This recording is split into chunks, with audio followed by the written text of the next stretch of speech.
বাংলাদেশের ব্যবসায়ী সম্পর্কে ফেসবুকে প্রায় আমি একটা লেখা দেখি, সেটা হচ্ছে যদি কেউ শুনে থাকে যে আগামীকালকে কেয়ামত হবে, সেক্ষেত্রে আজকে থেকে ব্যবসায়ীরা তফসি এবং যে জায়নামাজ তার দাম বাড়িয়ে দিবে। তো এই একটা কথাতেই মূলত আমাদের দেশের ব্যবসায়ীদের যে চরিত্র সেটা ফুটে উঠে যে আসলে তারা কেমন।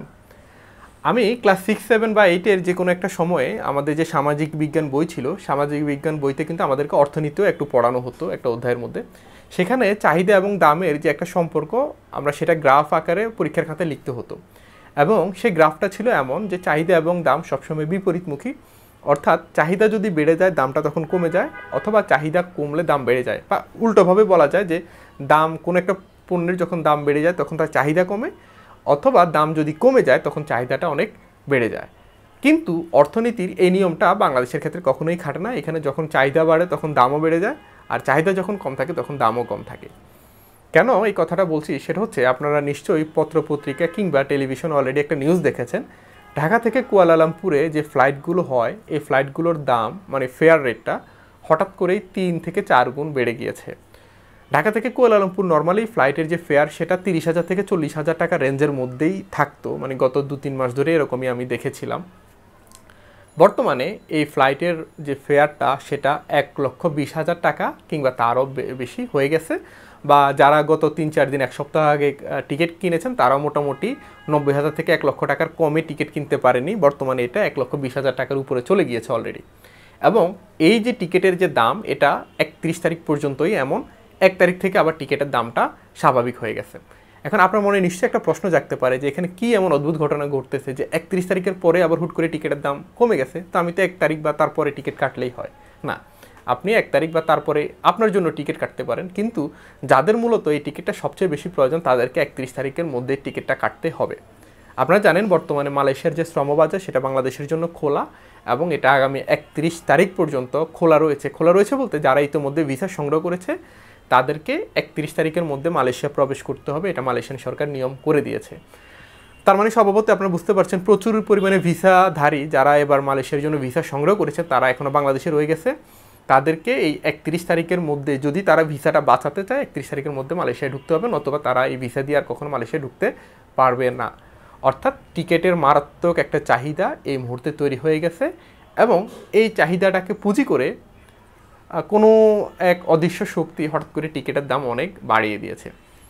এখন দেখেন, আপনি যে টিকিট কেনার যে পোর্টালগুলো রয়েছে, অথবা যারা টিকিট নর্মালি ইস্যু করে থাকে অর্থাৎ ট্রাভেল এজেন্ট যারা রয়েছেন, তারা জিডিএসের মাধ্যমে গ্লোবাল ডিস্ট্রিবিউশন সিস্টেম, এটা হচ্ছে একটা নেটওয়ার্ক, সারা পৃথিবীর যত ট্রাভেল এজেন্ট রয়েছে যারা টিকিট ইস্যু করে থাকে তারা সবাই মানে যে দেশেরই হোক না কেন এবং যে দেশের টিকিট আপনি ইস্যু করেন না কেন, এই জিডিএসের মাধ্যমে টিকিটগুলো ইস্যু করতে হয়। জিডিএসে নাকি আমি যতটুকু শুনেছি ঢাকা থেকে কুয়ালালামপুরের কোনো টিকিটই খুঁজে পাওয়া যাচ্ছে না। টিকিট খুঁজে পাওয়া যাচ্ছে না বলতে ব্যাপারটা এমন, নর্মালি যে মানে এয়ারলাইন্সগুলো দিয়ে ঢাকা থেকে কুয়ালালামপুরের ফ্লাইটগুলো হয়, যেমন বাংলাদেশে 2টা এয়ারলাইন্স আছে, ইউএস বাংলা এবং বাংলাদেশ বিমান, এবং মালয়েশিয়ান একটা এয়ারলাইন্স আছে মালিন্দো এয়ারওয়েজ, তারপরে আরও আছে যেমন আপনার থাই এয়ারওয়েজ রয়েছে, ইন্ডিয়া দিয়ে আছে ইন্ডিগো এয়ারলাইন্স, ঠিক আছে, তারপর এয়ার এশিয়া রয়েছে। তো এরকম এই যে এয়ারলাইন্সগুলো নর্মালি ঢাকা থেকে কুয়ালালামপুরে ফ্লাইটটা পরিচালনা করে তাদের কোনো টিকিট এই মুহূর্তে নাই।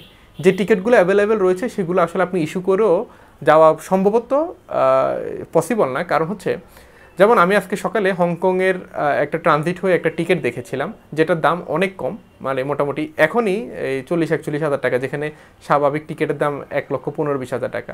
বাট 41,000 টাকা হওয়ার পরে এই টিকিটটা কেউ ইস্যু করতেছে না, কারণ হংকং দিয়ে ট্রানজিট করে যদি কেউ কুয়ালালামপুরে যেতে চায় সে যেতে পারবে না, কারণ বাংলাদেশি পাসপোর্টধারী হলে হংকংয়ে ট্রানজিট করার সময় হংকংয়ের ট্রানজিট ভিসা সংগ্রহ করতে হয়। তো এখন এই মুহূর্তে হংকংয়ের ট্রানজিট ভিসা আমরা সংগ্রহ করব কিভাবে, এটা তো আদৌ পসিবল না, এবং এটা কোনো সঠিক পন্থাও না। তো এই জন্য আসলে যে টিকিটগুলো এই মুহূর্তে দেখা যাচ্ছে, টিকিটগুলো থাকার পরে এগুলো কেউ ইস্যু করেও কোনো লাভ নেই। দু একটা এয়ারলাইন্স আরও আছে তাদের ট্রানজিট হচ্ছে 26 ঘন্টা 30 ঘন্টা। তো এটা মানে এটা তো কোনো মানবিক রুট হতে পারে না। একটা লোক অন্য কোনো একটা দেশে গিয়ে কি 30 ঘন্টা বসে থাকবে, এটা কি হয়? মানে কোনো যাত্রীকে এভাবে টিকিট দিলে তো সে তো ওই যে এয়ারপোর্টে তো অসুস্থ হয়ে যাবে এতক্ষণ অপেক্ষা করতে করতে। যাই হোক, এখন আমার কথা হচ্ছে যেহেতু চাহিদা বেড়ে গেছে নিশ্চয়ই টিকিটের সংকট তৈরি হবে, এটা স্বাভাবিক ব্যাপার। কিন্তু এই যে স্বাভাবিকভাবে প্রত্যেক দিন যে ফ্লাইটগুলো, যে পরিমাণ ফ্লাইট হতো এই এতগুলো এয়ারলাইন্সে, তাদের যে টিকিটগুলো অলরেডি সোল্ড আউট দেখাচ্ছে বা টিকিট শেষ হয়ে গেছে, সেই টিকিটগুলো কি আসলে আগের দামে যাত্রীরা কিনতে পেরেছে? এমনটা তো না। আপনারা যদি একটু চোখ কান খোলা রাখেন, আপনাদের আত্মীয় স্বজন কেউ যদি থাকে যারা ঢাকা থেকে কুয়ালালামপুরে এই সপ্তাহ বা এর মধ্যে ফ্লাইটে যাচ্ছে এই সময়টার মধ্যে, তাদের প্রত্যেককে টিকিটের জন্য তাদের যে এজেন্সি রয়েছে সেটা বাড়তি একটা বিল করেছে 30,000, 40,000, 50,000 টাকা। কেন? কারণ টিকিটের দাম বেশি হয়ে গেছে, এজেন্সি তো বাড়তি দাম দিয়ে তারা নিজে লস করে তো আপনাকে ফ্লাইট করাবে না, ঠিক আছে? এটা স্বাভাবিক ব্যাপার। তাহলে এই টিকিটের দায়ভার কাকে বহন করতে হবে? যাত্রীকে বহন করতে হবে, কারণ যাত্রীর এই মুহূর্তে ফ্লাইটে টিকিট বেশি দাম দিয়ে কিনতে হচ্ছে, সেটা অবশ্যই যাত্রীকে বহন করতে হবে।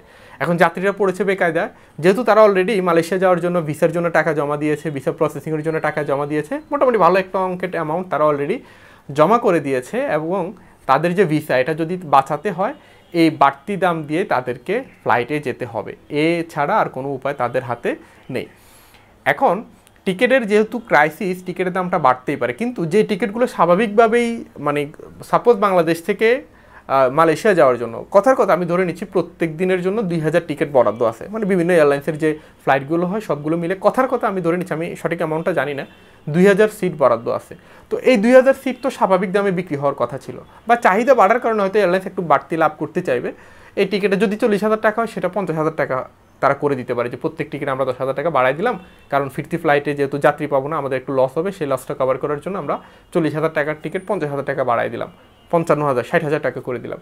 কিন্তু কিভাবে একটা 30 থেকে 40,000 টাকা দামের টিকিট 1 লক্ষ থেকে 1,10,000, 1,20,000 টাকা হয়ে যায়, এবং যেটা স্বাভাবিক যে 2,000 সিট আমাদের জন্য বরাদ্দ প্রত্যেক দিনের জন্য কথার কথা, সেই 2,000 সিটেরও দাম কেন বেড়ে যাবে?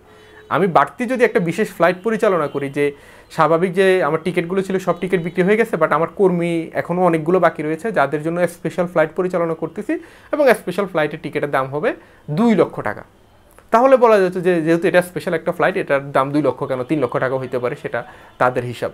কিন্তু এই যে হুট করে একটা ক্রাইসিস তৈরি হওয়াতে, যে প্রচুর পরিমাণে যাত্রী এখন এই মুহূর্তে মালয়েশিয়া যাবে, অতএব টিকিটের দামটা বাড়িয়ে দাও, স্বাভাবিক যে টিকিটটা আমরা আগে 30,000 টাকা 40,000 টাকা বিক্রি করতাম, সেটাও আমরা এখন আর এই দামে বিক্রি করবো না, এই টিকিটের দাম 1 লাখ টাকা হয়ে গেছে, আপনার মন চাইলে আপনি কিনেন, মন না চাইলে কেনার দরকার নেই, কিন্তু আপনি কিনতে আসলে বাধ্য যদি আপনি ভিসাটা বাঁচাতে চান।